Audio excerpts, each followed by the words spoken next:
Thank you again. So I work with Anne Blaillot and Lionel Chagas from the LGP2 laboratory, and with Thierry Fournel and Mathieu Hébert from the Hubert Curien laboratory. And I would like to thank Manutech Slate for this event. And in this presentation, we will see how does a clear layer modify the appearance of a half-tone print. So when you have a numerical image that you want to print, you have to print it with a printing process which deposits a certain thickness of ink and a certain concentration. Thus, to create the different shades, the target color is binarized into inked and non-inked surface at a very small scale. This is called halftoning, and it has different parameters. First, there is the shape of the dots. So it can be discs like in this example, but it can be lines or whatever you like. There is also the spatial frequency, which is linked with p, the period. And the last parameter is the surface coverage. So surface coverage is the ratio between the inked surface and the total surface of the halftone. If we take a small example, in an ID card, you can see that in the dark blue part, it is a dot halftone, whereas in the light blue part, it is a line halftone with different line frequencies. Once you have the numerical halftone, you can print it. But then there is an effect called the dot gain, where the dots increase in size. This is due to two different phenomena. So first, there is a mechanical dot gain. It is a dot gain linked with the printing process because the ink can spread a bit on the paper during the printing process. So this is what causes the mechanical dot gain. And secondly, there is the optical dot gain. The optical dot gain is due to the diffusion of light inside the substrate. This is what causes the blur around the dots of the printed halftones. This optical dot gain can be modeled by a convolution between the halftone pattern and the point spread function of the paper. These two dot gains induce a darkening of the print, which can be modeled thanks to two optical models, the Neugebauer model for the mechanical dot gain and the Yu-Nielsen model for the optical dot gain. Once you have your print, you may want to coat it either to enhance its appearance or to protect it, like in the case of an ID card. However,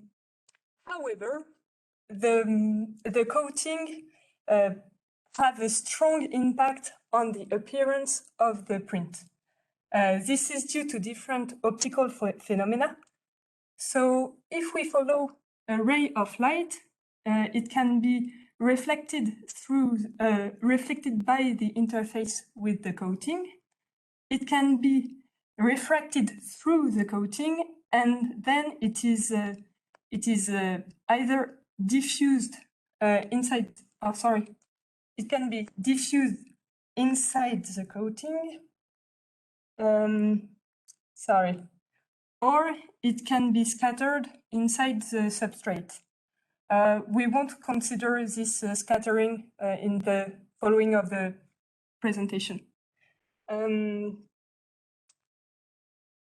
The different optical phenomena that can occur with the coating are the following ones. So first, the topology of the surface is modified. So it changes the, I'm sorry, the pointer doesn't work anymore.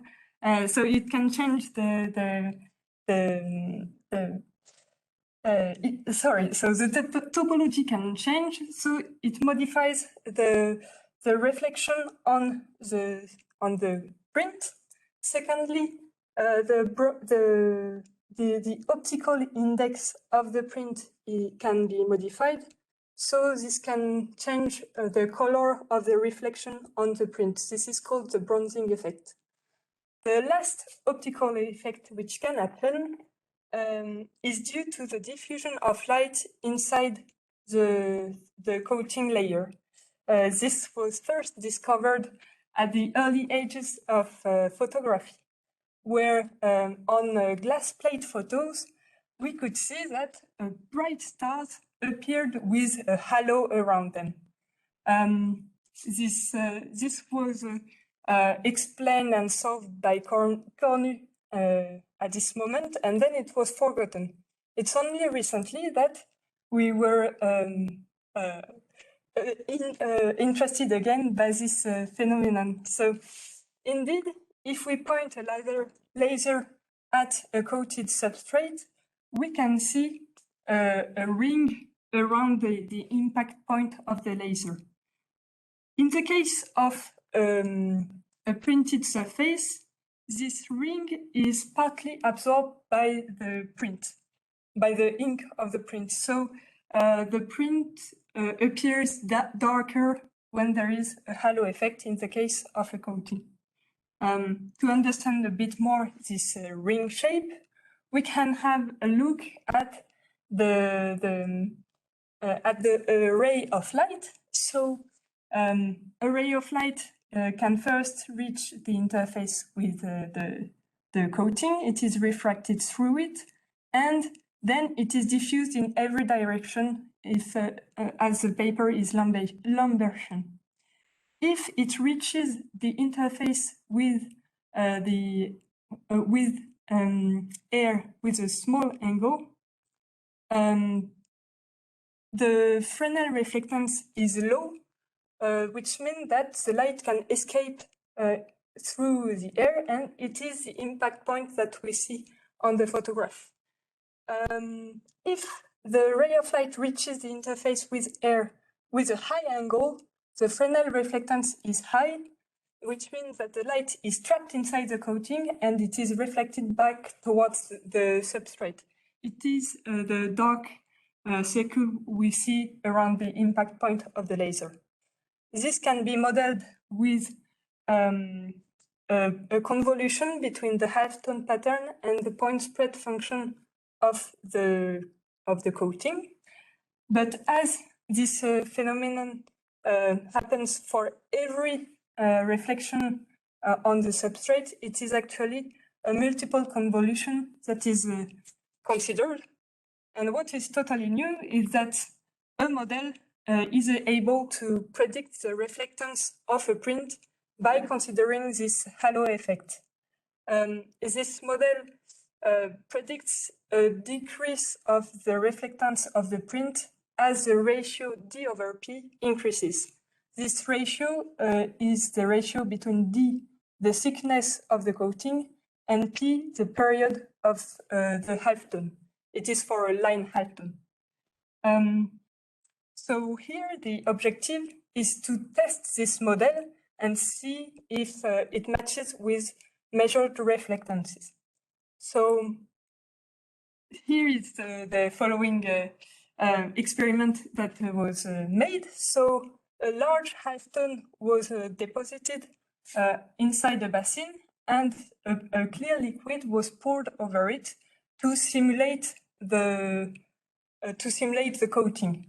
It was enlightened with a light source, and a camera captured it. The thickness of the clear liquid was measured by measuring the area of the dark circle on the halo. This area is directly linked with the thickness of the coating layer. And to retrieve from the pixel values of the camera the reflectance values of the halftone, a white reference was placed and an illumination map was captured. Here are the results. We can see on the left that there are different for the different that as the thickness of the coating increases, the reflectance decreases. So this can be seen also on the graph on the right, where we can see the mean reflectance as a function of the D/P ratio, with D the thickness and P the period of the halftone. We can see that there is indeed a decrease of the reflectance as the D/P ratio increases, and this decrease matches perfectly with the prediction given by the model. If we go a bit further into details, we can have a look at the reflectance profiles of the halftone, and we can see that as the D/P ratio increases, there is a decrease of the reflectance, and this profile matches with the prediction given by the model, which is plotted in black here. So to conclude, we have seen that a glossy clear coating darkens and saturates the color of a print. The halo inside a clear layer has been investigated, and experiments have been realized and matched with the model, and an article is currently written on these results. The next step would be to expand to 2D halftones, which are more commonly used, and take into account the point spread function of the substrate. Thank you very much for your attention.